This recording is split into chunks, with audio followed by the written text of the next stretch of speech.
Queridos, hoje pela manhã nós não iniciamos a nossa devocional, o culto devocional, a mensagem, com esse texto da Palavra de Deus como estava programado. Deus colocou outra coisa no nosso coração e Deus certamente falou ao nosso coração nesta manhã. Porém, hoje à noite, de maneira muito especial, eu gostaria de expor na sequência daquilo que nós estamos expondo no livro de Daniel. O livro de Daniel é um dos livros mais importantes da Antiga Aliança, do Antigo Testamento, da Bíblia toda, sem dúvida alguma, porque ele tem um tema, e um tema muito claro: Deus reina acima de tudo e acima de todos. Esta é a mensagem de Daniel, que é dividida em duas partes.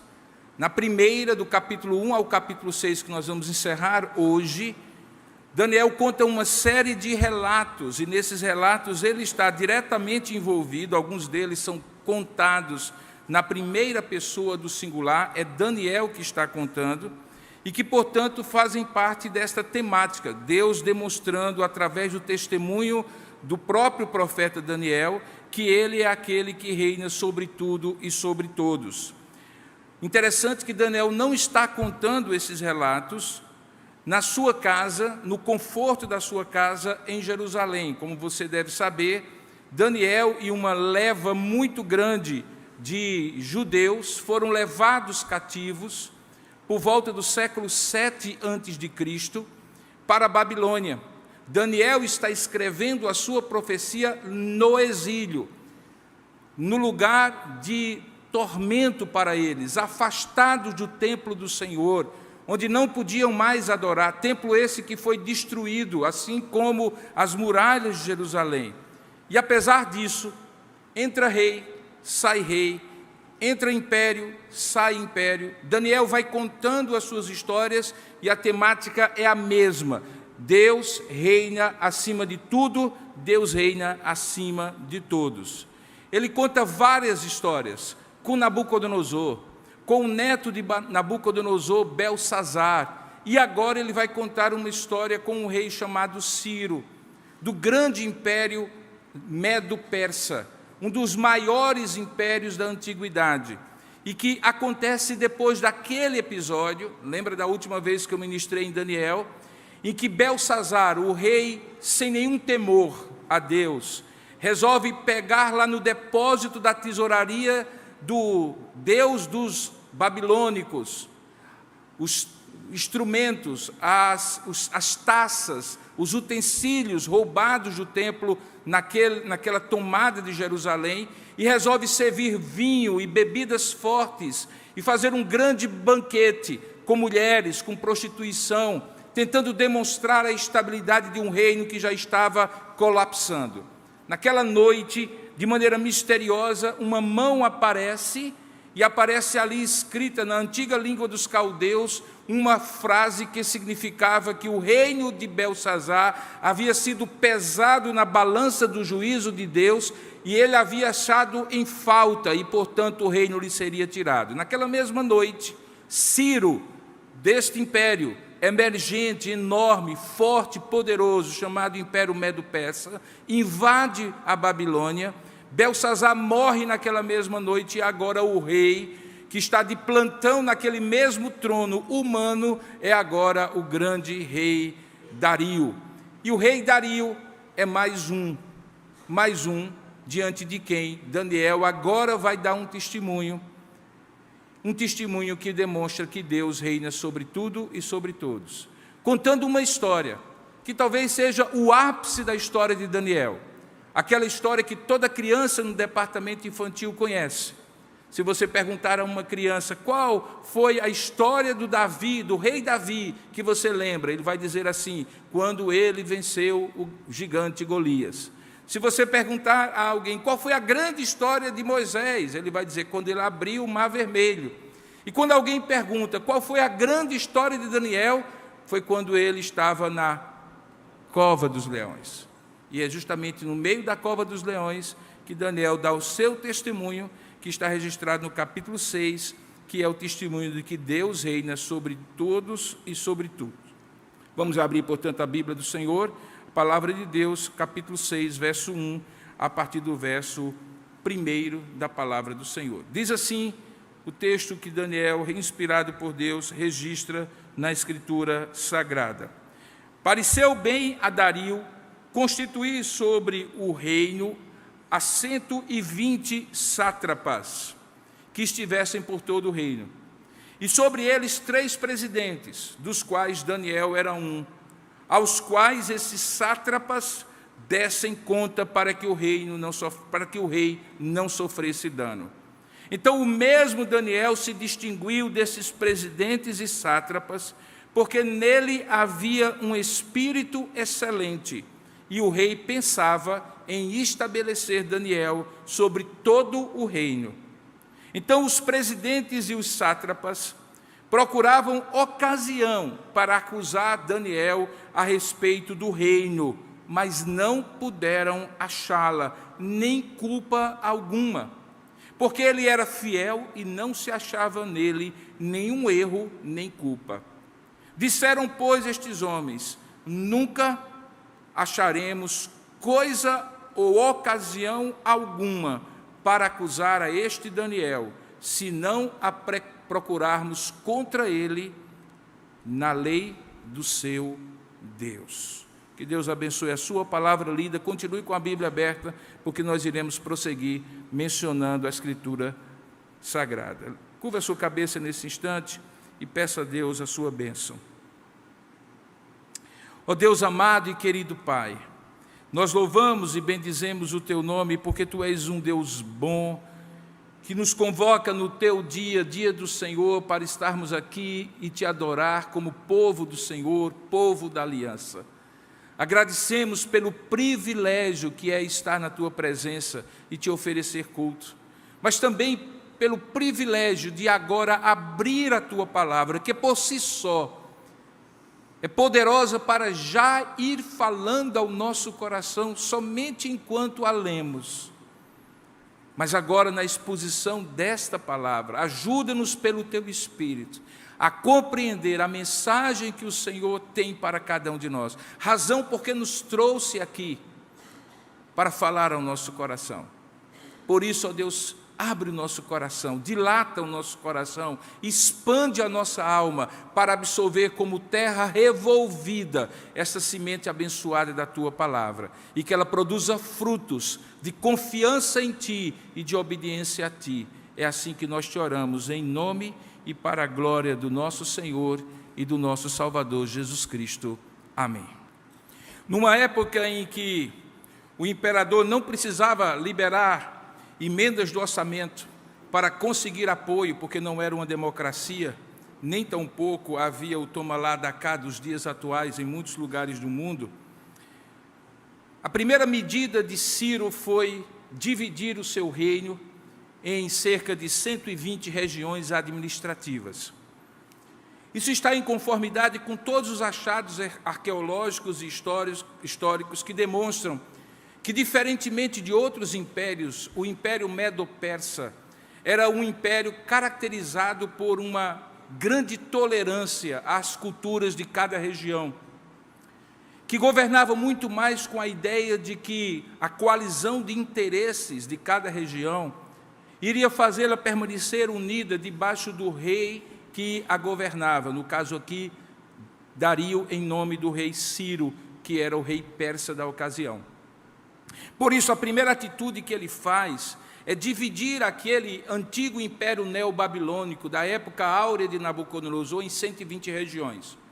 E para se poupar do desgaste natural que todo governo acaba por ter, ele divide também o seu reino em 3 presidências.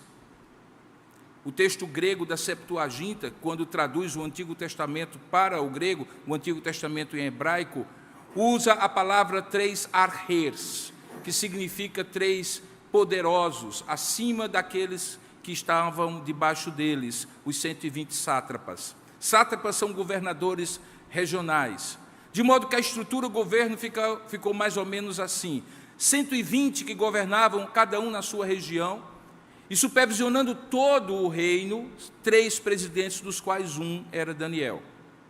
A história diz que quando Ciro entra ali em Babilônia, ele tinha cerca de 62 anos de idade.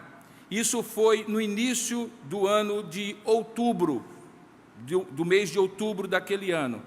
E pouco mais de 20 dias depois que ele toma o seu governo e começa a governar ali, ele morre. Ciro, então, o grande persa, o grande imperador persa, precisa tomar conta daquela região. E assim ele substitui Dario, que era, na verdade, um comandante com força dada por Ciro. Naquele pequeno período de tempo, por alguma razão que para nós parece misteriosa, se nós analisarmos do ponto de vista humano, um homem que não era da região, que era, na verdade, um exilado vindo de Israel, da terra de Judá, consegue captar a atenção do grande Dario e resolve ele dar um direito, dividido apenas com mais 2, de presidir sobre os 120 sátrapas. Como poderia se esperar, e você entende pelo texto que nós lemos, aquilo provocou muita inveja. De cara, aqueles que estavam ali, de alguma maneira subordinados a Daniel, começaram a procurar em Daniel alguma falha de caráter, ou alguma coisa que, transgredindo a lei dos medos e persas, pudesse ser, de alguma maneira, motivo de acusação contra ele. O texto diz, como nós lemos, que não se encontrou nada, que Daniel tinha uma vida ilibada, um caráter firme e leal ao seu Deus, mas também capaz de ser leal ao rei que estivesse ali no governo. Se Belsazar, se Nabucodonosor antes, agora também Dario. Talvez essa tenha sido a razão porque em tão poucos dias de governo, Dario resolveu colocar Daniel como um dos 3 presidentes. Mas em qualquer lugar e em qualquer época, quando alguém que não é da terra, que chegou ontem na visão dos locais, é colocado numa posição de poder, de prestígio, imediatamente as intrigas, e diga-se de passagem, as intrigas palacianas se estabelecem. E o texto diz de maneira muito clara que eles procuraram ocasião para acusar, veja aí o verso 4, Daniel a respeito do reino referindo-se ao reino que agora estava dominando aquela região. Mas eles não puderam achá-la, nem culpa alguma, e por isso eles perceberam que só havia uma forma de acusá-lo.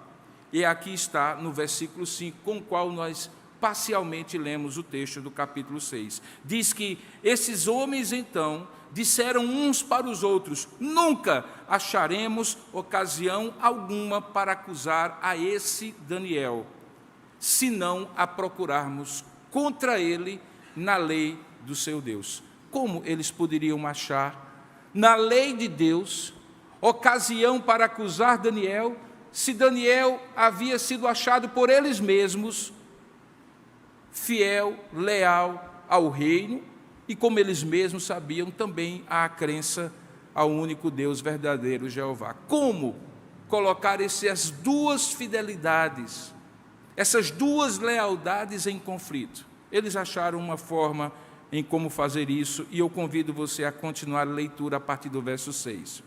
Então estes presidentes e sátrapas foram juntos ao rei e lhe disseram: ó rei Dario, vive eternamente. Era assim a saudação. Todos os presidentes do reino, os prefeitos e sátrapas, conselheiros e governadores concordaram em que o rei estabeleça um decreto. Isso era o que eles estavam dizendo a Dario.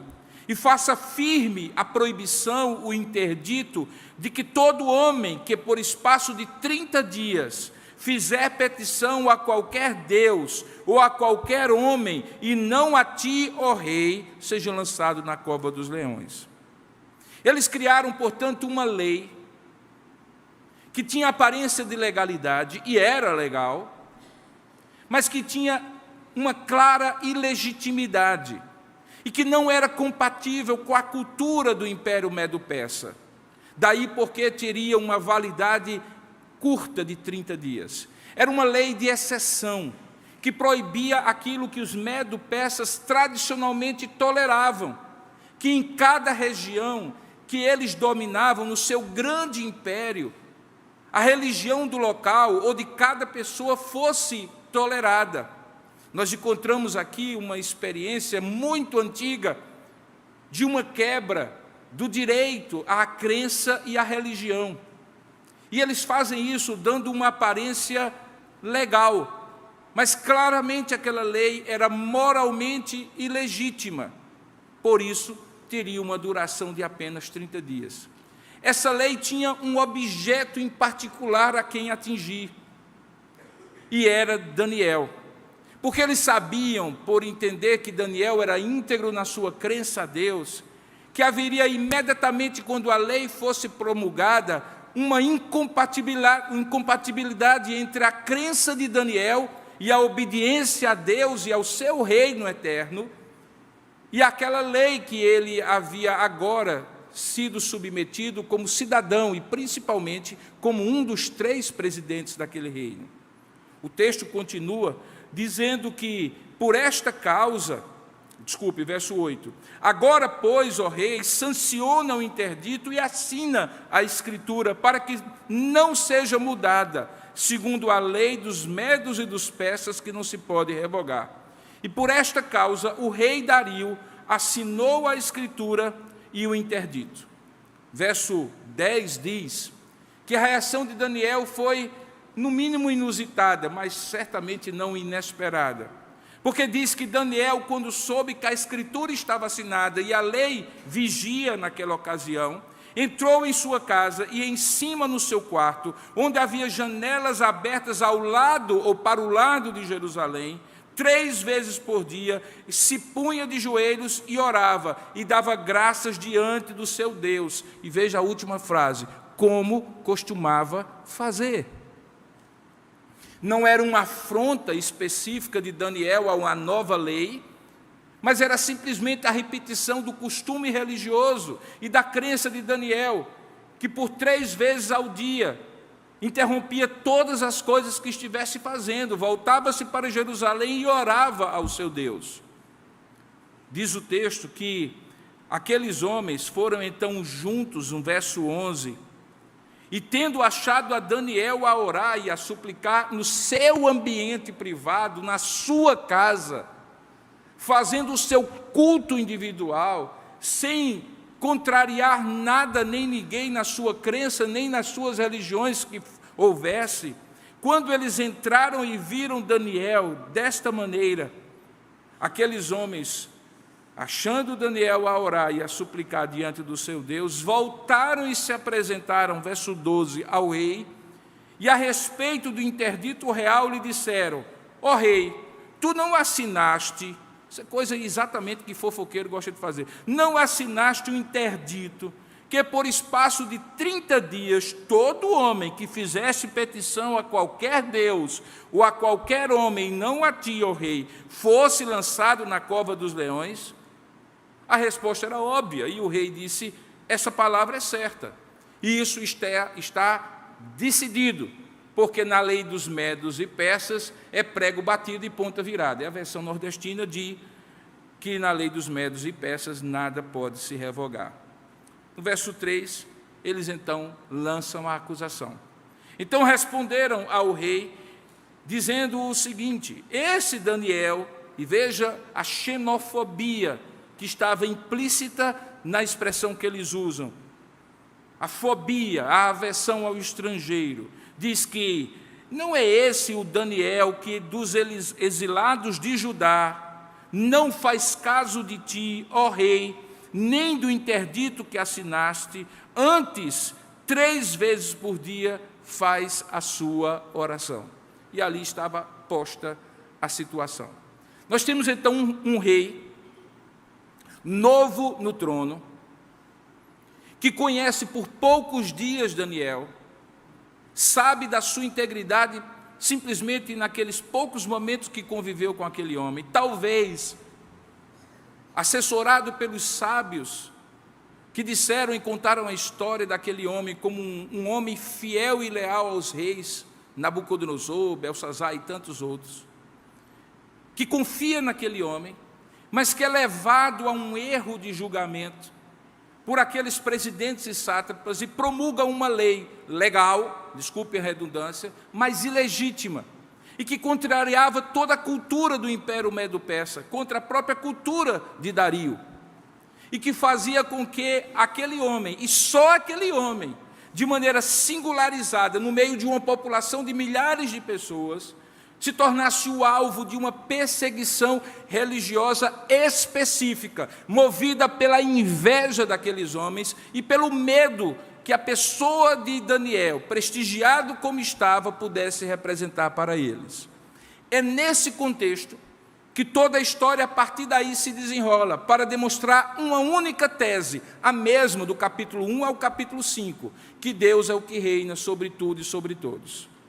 Como ao final da mensagem eu farei a pergunta, eu vou antecipar. O que é que isso tudo tem a ver comigo e com você hoje? Tem tudo a ver comigo e com você hoje. Na verdade, tem tudo a ver comigo e com você e com todo homem e com toda mulher temente a Deus, em qualquer tempo, em qualquer hora, que vive de alguma maneira fielmente a sua fé e a sua crença, seja quem for o rei que estiver no poder, mas principalmente quando esse rei for induzido por outros ou tiver no seu coração a falta do temor a Deus e promulgar leis que cesseiem a sua liberdade e a sua crença. Mas mais do que isso, mesmo no seu ambiente da empresa que você trabalha, do órgão que você trabalha, do lugar onde você mora, esse texto também lhe ajudará, ao final da exposição, a entender como Deus reina sobre tudo e sobre todos, mesmo quando você é objeto da inveja de pessoas que temem, assim, gratuitamente a sua presença, simplesmente pelo que você é e pelo prestígio, cargo, função que você possui, ou por aquilo que você faz. Seja num contexto geral, político, religioso, ou no seu contexto local, familiar, pessoal, esse texto nos ajuda a compreender como Deus continua como aquele que reina sobre tudo e sobre todos, mesmo quando pessoas invejosas resolvem se opor a você, lhe acusar de maneira ilegítima e perseguir você. Claro que você pode não estar vivendo isso hoje, você pode ter vivido isso no passado e certas memórias muito dolorosas chegarem à sua mente. Mas também pode ser que você viva essa realidade no futuro. E, para tanto, eu gostaria de dar para você alguns princípios que nesse texto deixam claro como a gente consegue perceber essas verdades de uma maneira diferente, dessa maneira, como Deus reinando sobre tudo e sobre todos. Primeiro aspecto. Fica claro que aquele que Deus resolve destacar em qualquer lugar e por qualquer motivo, em determinado tempo e lugar, e para determinados propósitos, sempre será alguém destacado por Deus como servo e serva dele. É Deus que coloca você nos lugares que você está. É Deus que colocará você nos lugares em que você estiver. É Deus que abre portas e você, crendo na providência divina, entra por elas e assume posições, cargos, funções, recebe determinados privilégios, é singularizado diante dos demais, por obra da soberana vontade e graciosa vontade de Deus sobre a sua vida. Sabe por quê? Porque Deus é o Senhor do tempo e da história, não apenas de todo o universo. Deus é Senhor do tempo e da história da sua vida. É Ele quem coloca você no lugar que Ele quer colocar. Não é o homem, não é o rei da ocasião, não é a sua competência, embora você possa ser certamente competente. É Deus que diz a alguém: venha e vai ser você, e não esse. Vá você e não o outro. Coloco você agora nesse lugar porque eu quero. Deus é o Senhor do tempo e da história. Inclusive do propósito que Ele tem para cada pessoa que está aqui. Especialmente quando essa pessoa, como você, é servo ou servo dela. E que disse um dia para Deus: Senhor, o Senhor é o Senhor da minha vida. Eis aqui a minha vida.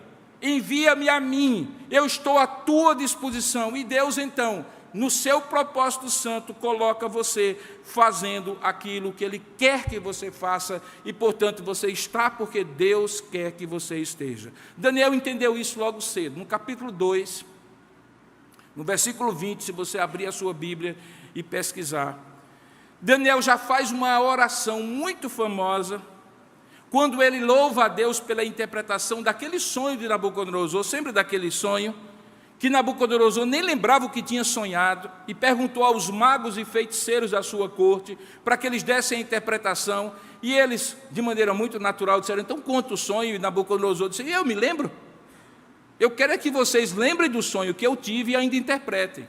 E obviamente que nenhum deles pôde, então chamaram Daniel, e Daniel foi capaz, pela sabedoria de Deus, de saber o sonho que só o Nabucodonosor tinha sonhado e interpretá-lo. No momento que isso acontece, Daniel, no versículo 20, faz uma oração belíssima que demonstra esse fato de que Deus é quem resolve, e quando resolve destacar alguém, é Ele que o faz para determinado propósito. Veja o que é que diz o verso 20. Disse Daniel em oração, seja bendito o nome de Deus de eternidade a eternidade, porque dele é a sabedoria e o poder. É Ele quem muda o tempo e as estações. É Ele quem remove reis e estabelece reis. É Ele que dá sabedoria aos sábios e entendimento aos inteligentes. É Ele que revela o profundo e o escondido. Conhece o que está em trevas e com Ele mora a luz. Principalmente essa parte. É Ele quem remove reis e estabelece reis. É Ele quem dá sabedoria aos sábios e entendimento aos inteligentes. Daniel havia descoberto, e nesta hora ele tinha certeza de que nada, nem um pistolão que houvesse, poderia ser o motivo pelo qual ele era um dos 3 presidentes no novo reino de Dario. Só Deus poderia fazer aquilo. Que isso fique claro. Não se envergonhe, não se intimide, não duvide que você só está no lugar que você está porque foi Deus que colocou você lá. Portanto, quando vier a oposição, como virá, fique firme, porque Deus é que colocou você. Se Ele quiser tirar, Ele vai tirar, mas não a mão do homem. Segundo, ao reinar sobre tudo e sobre todos, Deus frequentemente usa homens poderosos, e por isso coloca no lugar certo, e circunstâncias extraordinárias para cumprir o seu propósito. E Ele faz isso de 2 maneiras. Ele coloca a vontade de prestigiar os servos de Deus, os servos dele, no coração de quem pode prestigiá-los. E, ao mesmo tempo, usa as circunstâncias, mesmo aquelas adversas, para, no limite, deixar claro diante dos opositores que aquela pessoa é o escolhido de Deus. Trocando em miúdos, quando Deus resolve colocar você, Ele usa pessoas para fazer isso. Mas não são as pessoas que colocam você no lugar, é Deus por meio das pessoas. E quando isso acontece, Ele coloca do mais inusitado, e até mesmo quando outros se levantam contra você, Ele deixa que a situação chegue no limite para demonstrar a esses outros que foi Ele que colocou você neste lugar. Observe que Deus aqui no texto está usando Dario para cumprir o seu propósito, desde o começo até o fim desse episódio. Veja no verso 3. Veja qual era a intenção de Dario. Ele havia colocado 120 sátrapas, 3 presidentes. Um deles era Daniel, mas havia um pensamento secreto no coração de Dario. E qual era? Diz o texto, que o rei pensava em estabelecer Daniel sobre todo o reino. O que Dario estava fazendo? Estava no secreto do seu coração, mesmo sendo um homem ímpio, um rei ímpio, que não temia a Deus, sendo conduzido pelo Deus soberano, que visita o coração do homem e leva todas as coisas a cumprir o seu propósito. Não duvide que um chefe ímpio da sua empresa, que o dono da empresa, quer tema ou não a Deus, que o governante da ocasião, que pensa mandar, vai ser sempre aquele instrumento de Deus para honrar os servos de Deus, mesmo que isso os leve ao limite, como acontece agora. Observe mais ainda, no verso 4, ou melhor, no verso 14, que quando aquela oposição, aquela intriga toda, chega ao rei Dario, é dito que, tendo o rei ouvido estas coisas, ele ficou muito penalizado e determinou consigo mesmo livrar a Daniel, e até ao pôr do sol ele se empenhou para fazer isso acontecer. A pergunta que eu me faço é: quem, como um rei, se comprometeria a tal ponto por um estrangeiro e demonstraria tanta vontade em livrá-lo de um decreto que ele mesmo tinha assinado, se não fosse conduzido por Deus? Por que Dario correria esse tipo de risco de, inclusive, cair em desgraça diante de Ciro e diante dos governadores e sátrapas que davam sustentação política para proteger um único homem, Daniel, um estrangeiro dos exilados de Judá? Quem estava movendo o coração de Dario para tomar Daniel debaixo das suas asas e tentar ao máximo protegê-lo do seu próprio decreto? Por que Dario faria isso, irmãos, se não fosse por uma ação de Deus movendo o coração de Dario, mesmo que ele não tivesse consciência de que era movido por Deus? Quando Daniel comparece diante de Dario e recebe a sentença ato contínuo, o próprio Dario então desejou o livramento sobrenatural de Daniel. Um homem que não temia a Deus, diz exatamente aquilo que está no verso 16. Quando, depois de tentar livrá-lo com as suas próprias mãos e vendo que não era possível, Daniel ouve do rei Dario: o teu Deus, Daniel, a quem tu continuamente serves, que ele te livre. Quem era o rei que, eventualmente, sendo ímpio e pagão, seria um rei como Dario, que suplicaria, em última instância, que Deus livrasse Daniel, se não fosse movido por Deus? E mais, quando diz no próprio verso 18, que isso era algo tão profundamente arraigado nele, que o rei passou a noite em jejum, e não deixou trazer à sua presença instrumentos de música, e até fugiu dele o sono. Quem estava tirando o sono do rei, fazendo-o refletir que o seu decreto era ilegítimo, e queria penalizar o único homem temente a Deus dentre aqueles governantes que ele havia colocado para governar no seu governo? Quem, senão Deus? Não subestime, portanto, o que Deus faz no secreto do coração das pessoas que hoje, mesmo sem saber, são os grandes promotores e patronos do lugar onde você está e da posição que você ocupa. Deus usa pessoas para colocar você lá e usa pessoas para abençoar e proteger você, quer essas pessoas conheçam ou não o Deus que você conhece.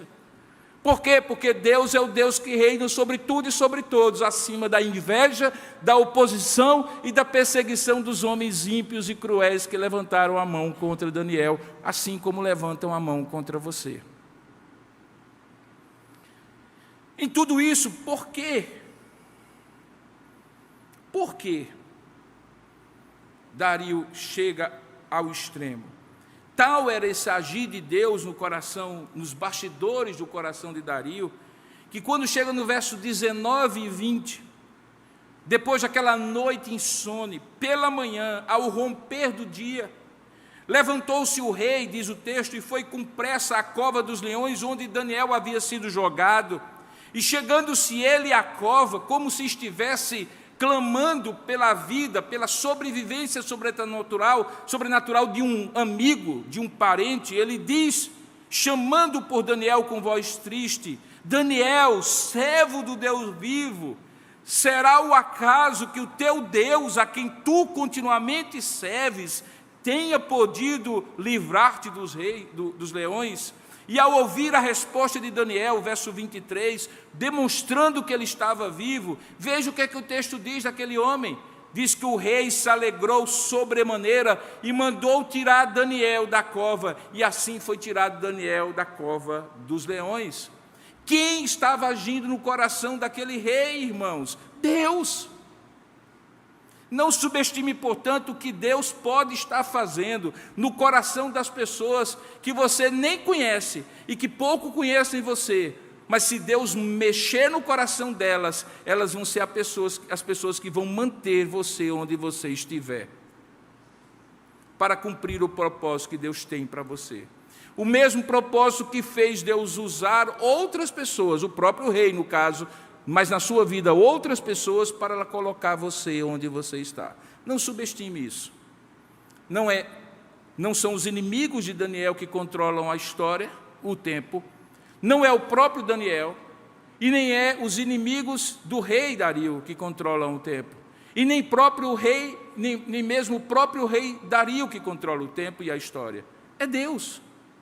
No meio daquela intriga palaciana, Deus coloca o rei que havia decretado que morreria qualquer um que adorasse e orasse a outro Deus, e que para cumprir a sua palavra deixou Daniel ser jogado na cova dos leões. Esse mesmo rei se entristece uma noite inteira, imaginando como de maneira sobrenatural Deus haveria de livrar Daniel.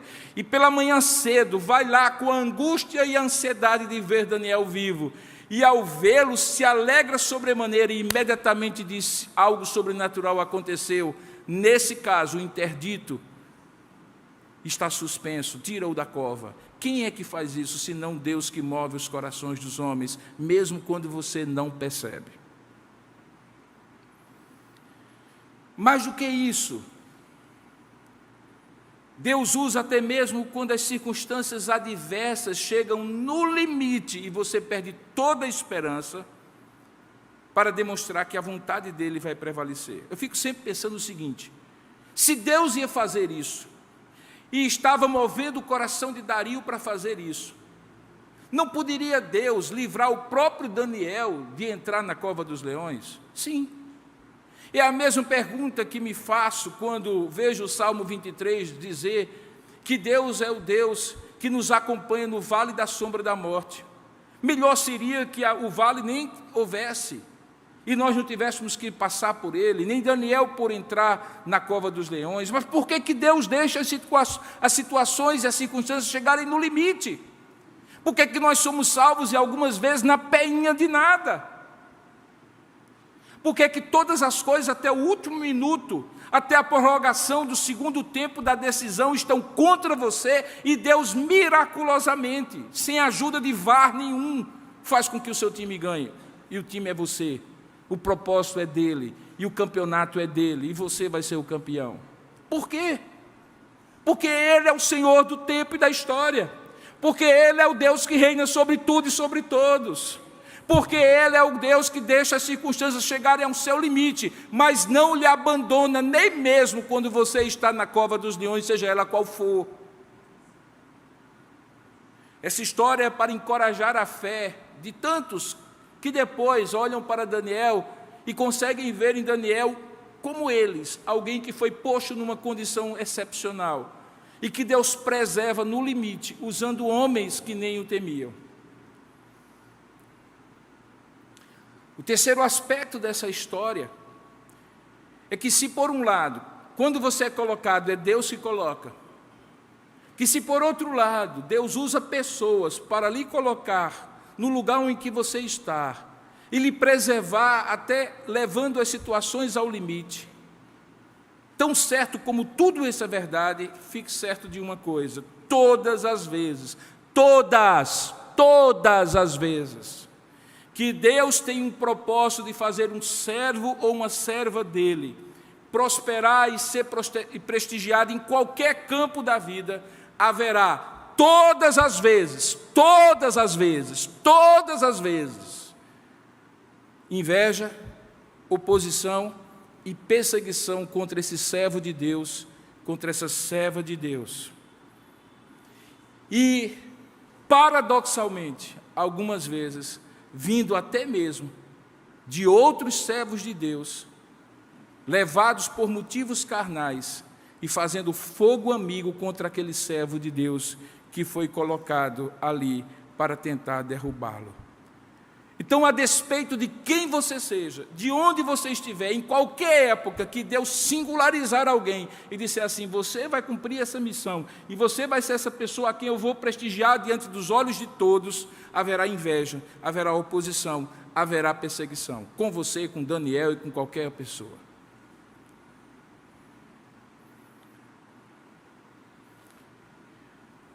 Qual é a diferença aqui de Daniel? E que torna essa história ainda mais maravilhosa. é que algumas vezes a perseguição, a inveja e a oposição é até justificável. Há servos e servas de Deus que se envaidecem com a posição que recebem e dão motivo para a inveja. Há servos e servas de Deus que se ensoberbecem com a posição que recebem e mudam e passam a tratar as pessoas como inferiores a elas. Nesses casos até justificaria a inveja, a oposição e a perseguição.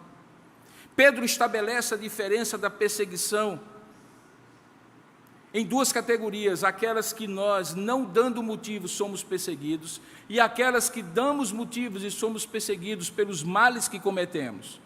E ele distingue e diz assim: aquelas que Deus livra pelos motivos que nós não demos, é motivo de alegria passar por essa perseguição, porque o livramento de Deus virá.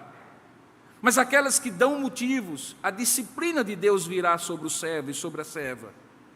Porque Deus é Deus justo. E não é porque alguém foi destacado, posto em determinada posição, que ele passará pano às atitudes de vaidade, de soberba, que essa pessoa haverá de cometer. Mas esse caso é inusitado, porque Daniel se encaixa na primeira categoria. Veja novamente o que é que diz o verso 4. Diz que os presidentes e os sátrapas procuravam ocasião. É a mesma expressão que lá no Novo Testamento é dita acerca dos sumos sacerdotes e autoridades do templo, que procuravam ocasião para acusar Jesus. E da mesma maneira que eles fizeram lá, aqui, eles fazem uma torcedura de leis e testemunhos falsos e coisas geradas no inferno e orquestradas por eles com a mente diabólica de quem está tomado pela inveja, pela oposição e pela perseguição, e eles então, não achando nenhuma culpa, nenhum erro, porque Daniel era um homem fiel e íntegro, eles mudam a lei para prejudicar Daniel.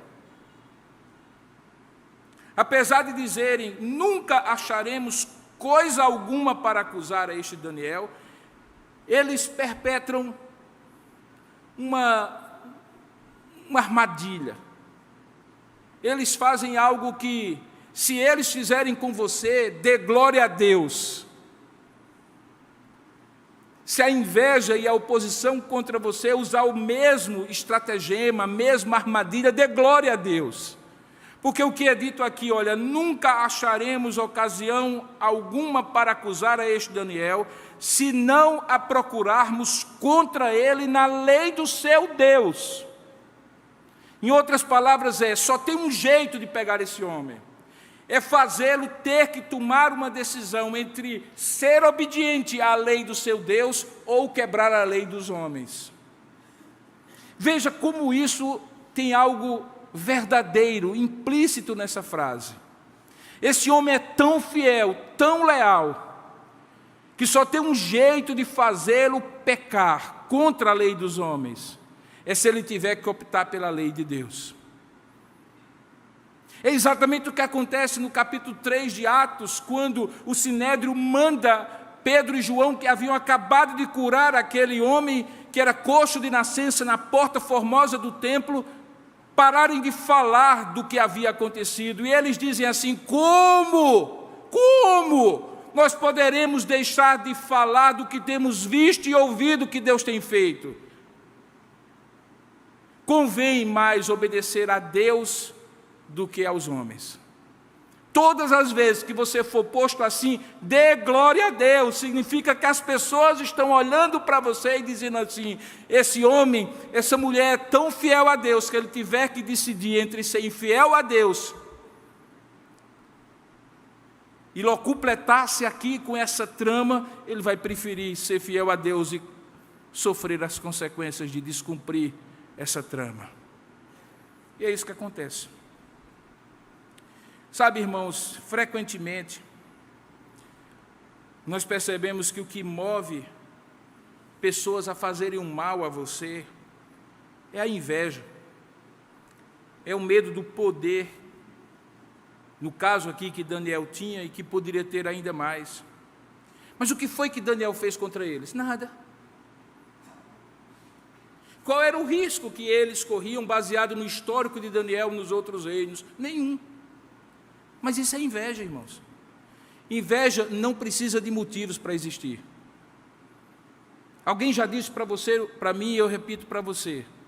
Só tem um jeito de você se livrar da inveja. É você não sendo nada, não falando nada, não fazendo nada. É você não existindo. Se você não falar nada, não fizer nada, não for ninguém, ninguém vai lhe invejar, porque ninguém joga pedra na árvore que não dá fruto. Toda inveja é gratuita. Porque, na verdade, o que deveria existir no coração do homem, quando visse alguém, por algum motivo, sendo alçado a uma posição de prestígio, podendo adquirir algo com o esforço do seu trabalho, é que ao invés de dizer que ele era um ladrão, que ele não merece, ou qualquer outra artimanha que às vezes a língua humana urde, é que o coração dessa pessoa se alegrasse, porque não deveria existir coisa mais gloriosa no coração do homem do que se alegrar com a prosperidade alheia. Na verdade, isso é um dos traços mais nobres de um caráter maduro, é quando você consegue se alegrar com a prosperidade dos outros. Mas a inveja não. Os inimigos invejosos de Daniel já tinham um plano, e o plano era derrubá-lo, fosse pelo motivo que fosse. Aquela lei era apenas um pretexto, sob medida, para eles perseguirem um homem fiel e leal, usando o aparato de uma lei ilegítima, embora legal. Agora, a reação inesperada de Daniel foi tão pura quanto foi ingênua a mentalidade de Dario em escrever aquele decreto sem perceber que iria penalizar um dos seus presidentes. Veja que no verso 10, Daniel, pois, quando soube, e se coloque, por favor, no lugar de Daniel, uma nova norma no seu trabalho, diz que se você for pego lendo a Bíblia em um momento do expediente, nem que seja por um minuto sequer, você será punido. Que se você falar o nome de Deus lá no ambiente da empresa, você será posto para fora por assédio moral, por estar impondo a sua visão religiosa sobre os seus colegas de trabalho. Que você não invente no final do ano, na confraternização, pedir a atenção das pessoas e na sua palavra de gratidão pelo ano que está acabando, mencionar o nome de Deus. Ou qualquer coisa parecida. O que você faria? Talvez você fizesse algo que nós chamaríamos de prudente. Não vai fazer diferença nenhuma, né? Se eu deixar para ler a Bíblia em casa. Não vai fazer nenhuma diferença se eu apenas disser assim, foi muito bom e devemos ser gratos à vida pelo que ela nos deu no ano, sem mencionar o nome de Deus. Mas Daniel era tão puro na sua fidelidade, que ele fez o que ele sempre fez. Diz o texto que Daniel, quando soube que a Escritura estava assinada, ele disse assim, olha, eu estou aqui porque foi Deus que colocou. Não foi esse Deus, não foi esse rei, nem os sátrapas, nem os presidentes. Se eu tiver que agradar, eu vou agradar a quem me colocou. Se eu tiver que ser fiel, eu vou ser fiel a quem me colocou. E se eu tiver que sofrer por causa disso, o Deus que me colocou é o mesmo Deus que vai me tirar, porque o tempo acabará. Eu sei que eu entrei e que em algum momento eu vou sair, está na mão de Deus. Ele não se apegou. E diz o texto que ele, quando soube que a Escritura estava assinada, ele entrou em sua casa. Não fez isso no palácio do rei, porque seria uma afronta. Não fez isso no meio da rua, porque seria uma afronta. Mas ele na sua casa, lá no seu quarto de cima, onde havia janelas abertas, e as janelas estavam abertas, o que permitia que todos vissem, portanto não era nada escondido, ele não fechou porta, nem fechou janela, e disse assim, eu vou agora fazer de maneira secreta. Ele fez como sempre fazia, 3 vezes por dia, no dia seguinte ao decreto, ele se pôs de joelhos e orava e dava graças diante de seu Deus, e a última frase é realmente maravilhosa, como costumava fazer. Deixa eu lhe dizer uma coisa, lealdade e fidelidade a Deus é provada, não quando as coisas apertam, Mas quando elas apertam e você mantém essa lealdade e essa fidelidade que você tem para com Deus quando as coisas estão mais fáceis para você. Você não é testado na sua lealdade, na sua fidelidade quando as coisas apertam. Porque quando as coisas apertam, se você não tiver costume de ser leal e fiel a Deus, você não será na hora do aperto. Daniel foi leal a Deus na hora do aperto, porque ele foi acostumado a ser leal a Deus quando tudo estava venturoso e favorável a ele. Ele fez como de costume.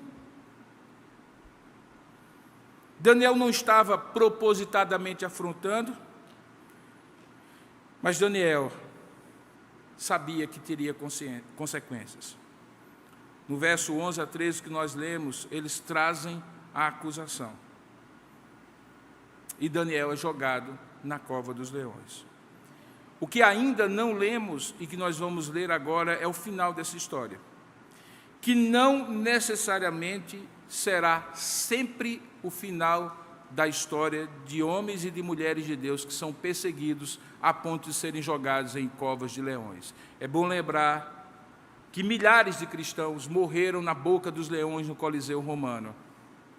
Então isso que aconteceu aqui é uma prova de que Deus pode livrar. Mas como os amigos de Daniel tinham contado e tinham dito a Deus daquela outra ocasião, quando foram lançados na fornalha de fogo, se Deus livrar, ótimo. Se Deus não livrar, ótimo, porque Ele continuará sendo o nosso Deus. Daniel tem essa mesma atitude. Então, por favor, não tome esse texto como uma garantia de que Deus vai lhe livrar das consequências de você ser fiel e leal a Deus. Em alguns momentos você pagará e pagará caro. E ouvi muitos na história da igreja, ainda nos dias de hoje há, que pagam com a própria vida. Diz o texto que, depois do rei, verso 23, se alegrar sobremaneira e mandar tirar a Daniel da cova, e ele ter sido tirado, e nenhum dano ter se achado nele, porque ele crera no seu Deus.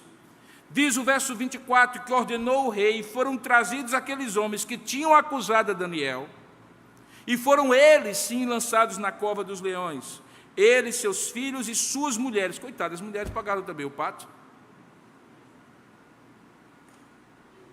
E ainda não tinham chegado ao fundo da cova, e os leões já se apoderaram deles, e lhes esmigalharam todos os ossos. Mas o melhor está agora, no verso 25. Então o rei Dario escreveu outro decreto a todos os povos, nações e homens de todas as línguas que habitavam em toda a terra, obviamente dentro do poderoso império que ele dominava. Paz vos seja multiplicado. Agora eu faço um decreto pelo qual em todo o domínio do meu reino os homens tremam e os homens temam perante o Deus de Daniel, porque ele é o Deus vivo e que permanece para sempre, e o seu reino não será destruído, e o seu domínio não terá fim. Ele livra, ele salva, ele faz sinais e maravilhas no céu e na terra, pois foi ele quem livrou a Daniel do poder dos leões. E como consequência, Daniel, pois, prosperou no reinado de Dario e no reinado de Ciro, o persa. Deus recolocou as coisas nos lugares e fez Daniel prosperar como Deus havia propósito de prosperar. Agora, queridos, nesse momento da mensagem,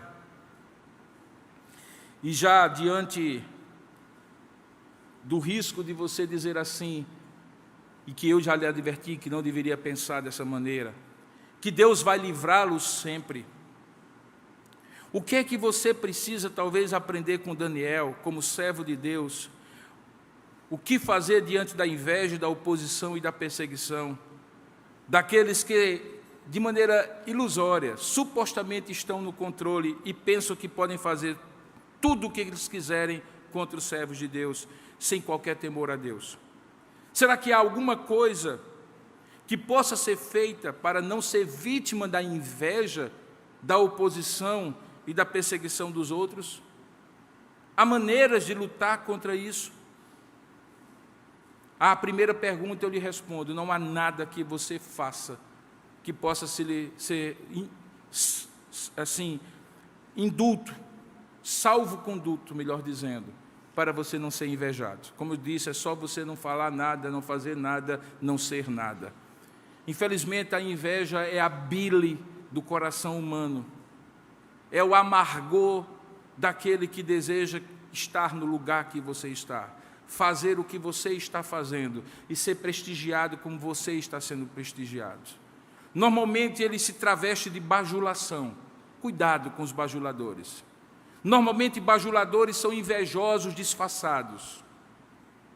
Eles se achegam a você para que você baixe a guarda e ache que aquele elogio é sincero e consigam ter a manipulação das suas emoções e das suas reações no cargo em que você está. Portanto, se há alguma coisa que você pode fazer para logo perceber a inveja, é através da bajulação. Na verdade, alguém sempre me pergunta: pastor, eu nunca entendo, como é que a inveja afeta a gente? Existe olho gordo, pastor?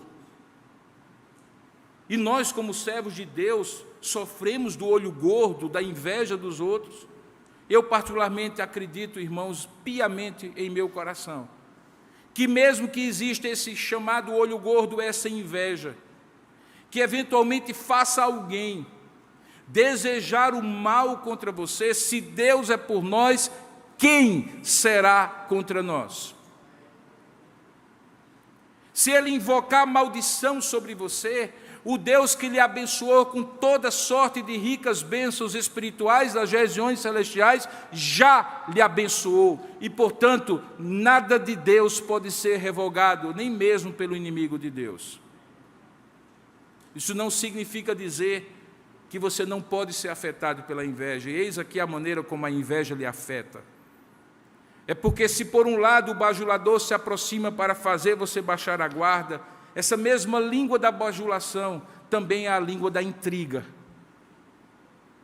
que fala mal de você a outras pessoas de maneira dissimulada, que coloca dúvidas sobre o seu caráter, sobre suas intenções no coração de pessoas, essas sim que podem afetar a você. O que aconteceu aqui foi uma inveja que instrumentalizou Dario, o rei.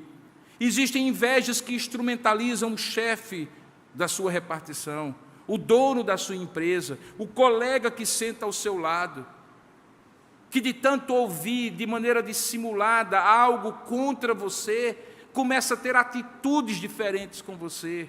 E ao invés de ser um apoiador, se torna um detrator silencioso que em determinado momento, tendo o poder e tendo a condição de fazer, lhe prejudicará.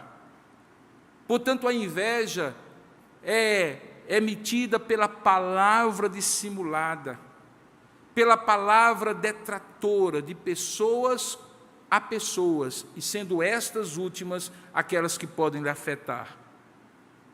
Cuide bem de não deixar espaço entre você e as pessoas que têm poder sobre você. Todas as vezes que você deixa espaço entre você e as pessoas que podem lhe abençoar e também podem lhe prejudicar, aquele espaço é usado como uma cunha pelo invejoso, que abre ainda mais a distância e dissemina naquele lugar ali dúvidas, suspeitas contra você. É preciso não dar brecha, é preciso estar colado, estar junto, fortalecer os vínculos com as pessoas que você precisa delas para fazer aquilo que você foi colocado por Deus para fazer. Porque se você deixar espaço, a cunha da inveja separará até mesmo os maiores amigos, diz o livro de Provérbios. Finalmente, se Deus é o único Deus que reina sobre tudo e sobre todos, o que Ele costuma fazer para colocar as coisas nos seus devidos lugares? E o que nós temos por certeza que Ele fará de maneira perfeita na consumação de todas as coisas, para demonstrar que Ele, somente Ele, reina sobre tudo e sobre todos?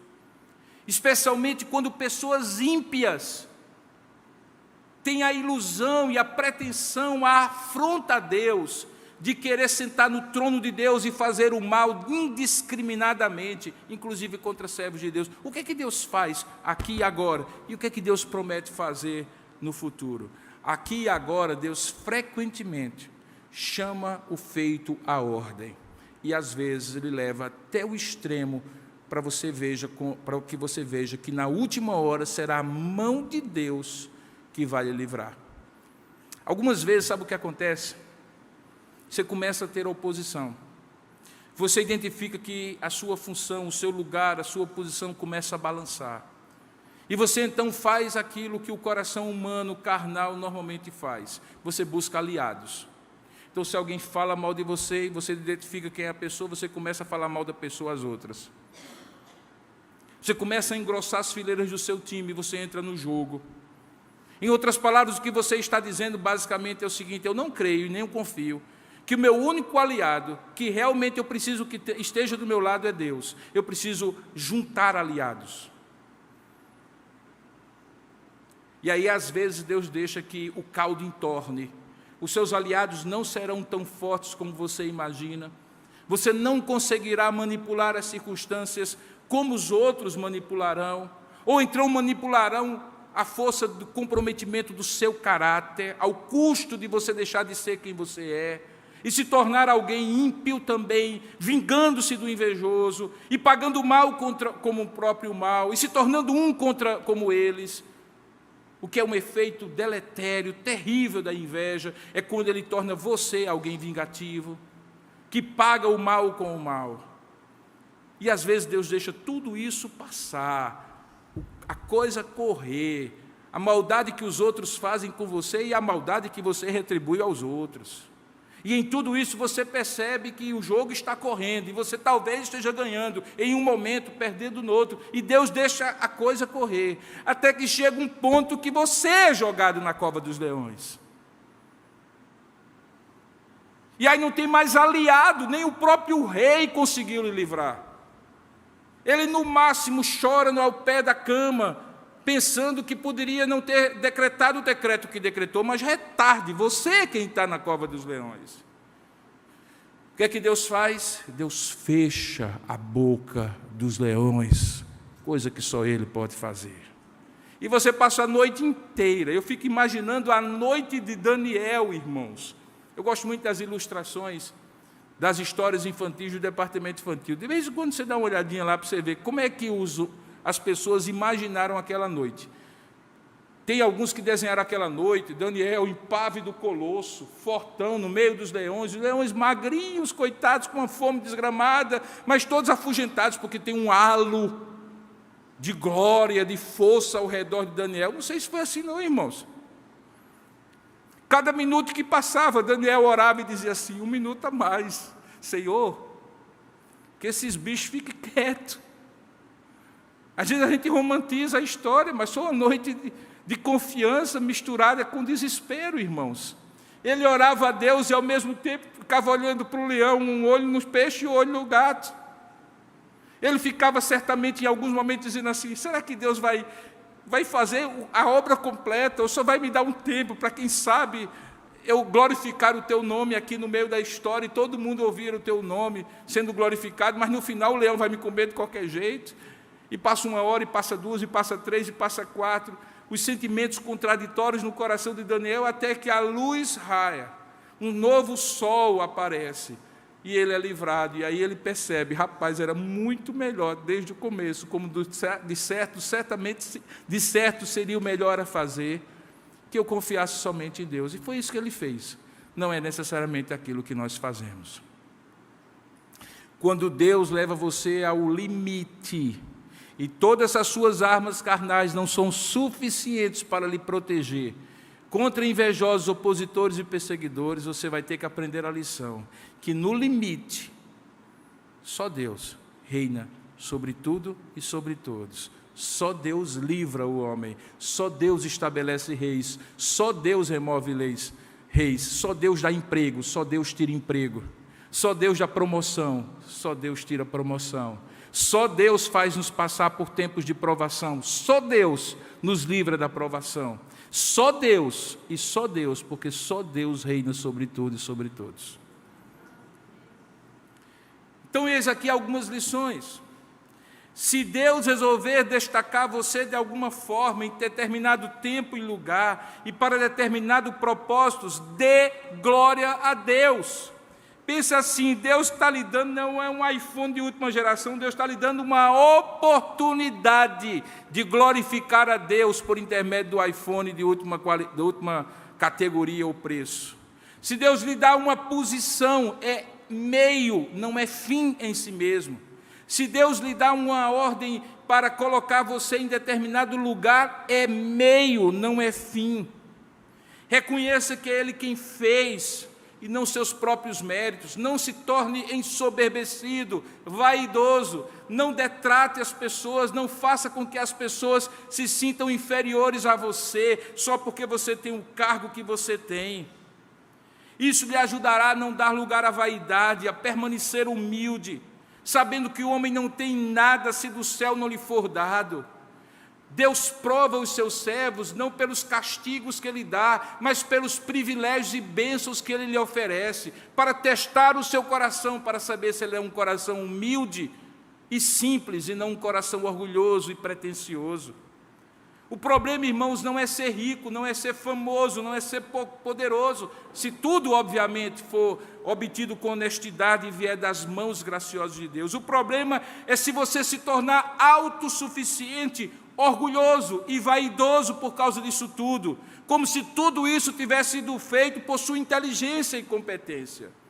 Eu já encontrei homens muito poderosos e simples, e pessoas que vieram do nada, e só porque tiveram um pouquinho assim de poder, um pouquinho assim de melhor condição, se tornaram tão autossuficientes, tão vaidosos, que eu fico imaginando se eles tivessem a riqueza e o poder de certas outras pessoas, como eles seriam insuportáveis. Portanto, se Deus resolver destacar você de alguma forma, use isso para a glória de Deus e preserve o seu coração, conserve o seu coração humilde na presença de Deus. Saiba de uma coisa, o teste será o teste do seu coração. Você pode até não fazer muitas coisas, mas se você se tornar um homem ou uma mulher íntegra, como você sempre foi, continuar sendo.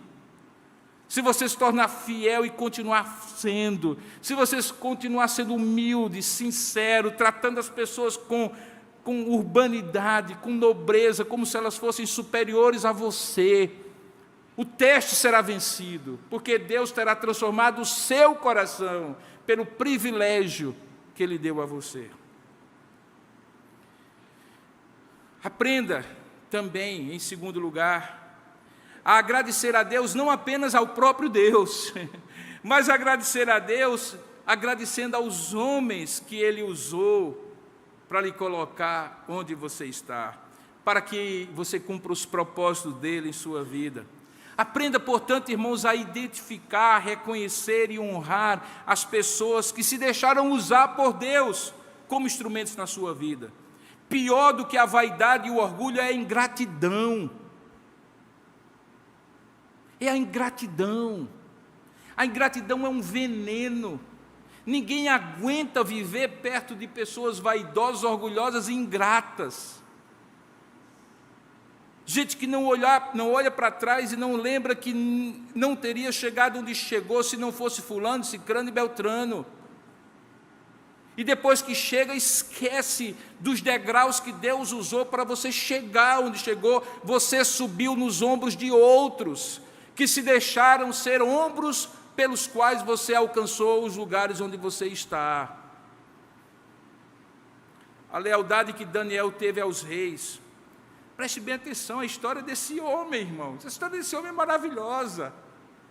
Esse homem entrava rei, saía rei. Ele continuava fiel a Deus, porque cria que Deus era rei acima de tudo e de todos, mas ele era leal ao rei de plantão. Se fosse Nabucodonosor, Nabucodonosor. Se fosse Belsazar, Belsazar. Sabe por que ele fazia isso? Porque ele compreendia que fosse um ou fosse outro, Deus havia colocado ele no palácio para prestar o melhor serviço ao rei que estivesse de plantão. Ele não era do tipo que fazia patotinha do chefe que passou contra o chefe que está. ou do chefe que quer tomar o lugar do chefe que está e usa você como opositor dentro da repartição da empresa ou do que for. Daniel não fazia o uso desses expedientes. Quarto lugar, seja qual for a situação, pode se preparar para a inveja, pode se preparar para a oposição, pode se preparar para a perseguição na medida direta e proporcional da altura em que você é colocado. Pode se preparar, porque quanto maior o privilégio, maior a responsabilidade. Se você não quer cobrança dos deveres e das atitudes que você tem que ter com a posição que Deus lhe colocou, então abra mão dela. Abra mão dela.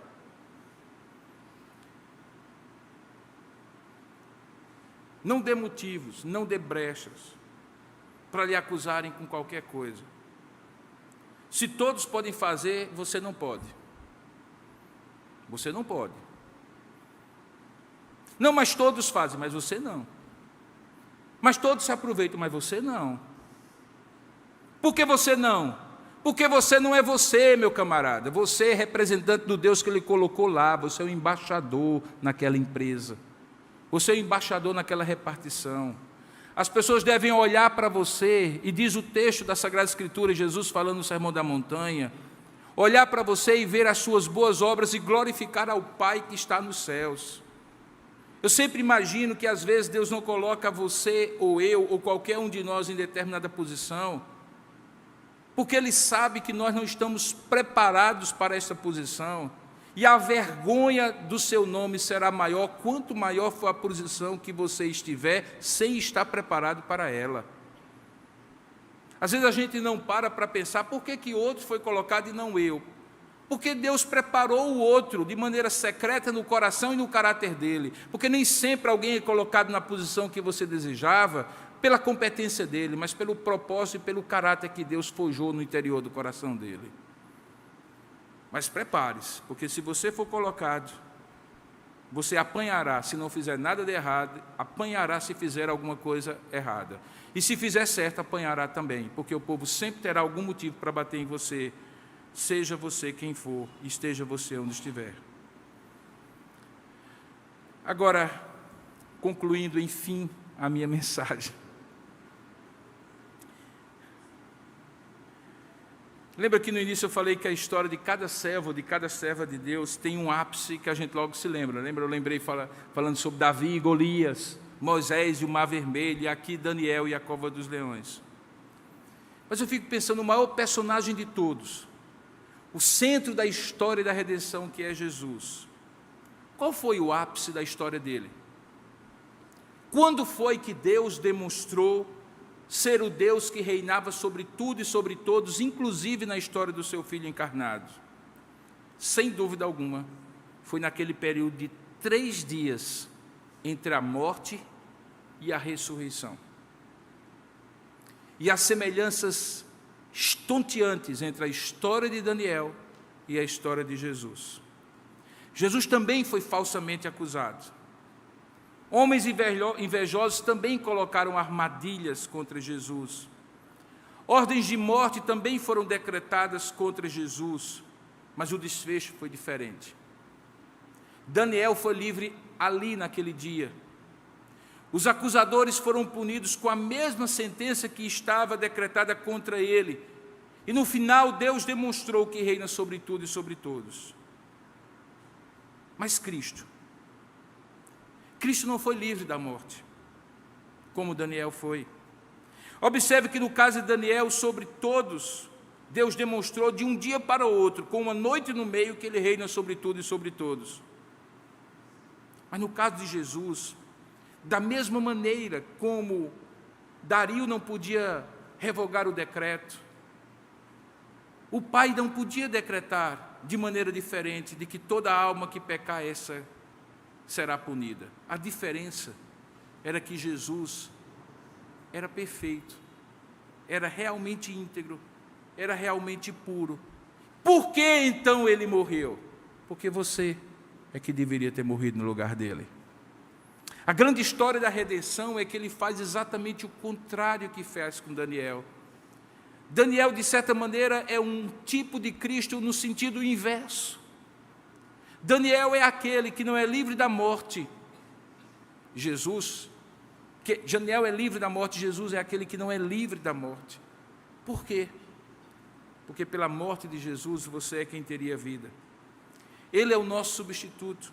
E quando ao terceiro dia Deus de fato ressuscita dentre os mortos, livrando das garras, não de leões, mas da própria morte, Deus demonstrou também que reina sobre tudo e sobre todos, especialmente na vida daqueles que confiam os seus pecados aos cuidados de Jesus, que morre em seu lugar. A coisa mais maravilhosa da história de Jesus é que, diferentemente de Daniel, ele morre, mas recebe também o privilégio que Daniel não recebeu. Ele ressuscita ao terceiro dia, para vencer um inimigo que não tinha garras de leões, nem dentes de leões, para vencer a própria morte.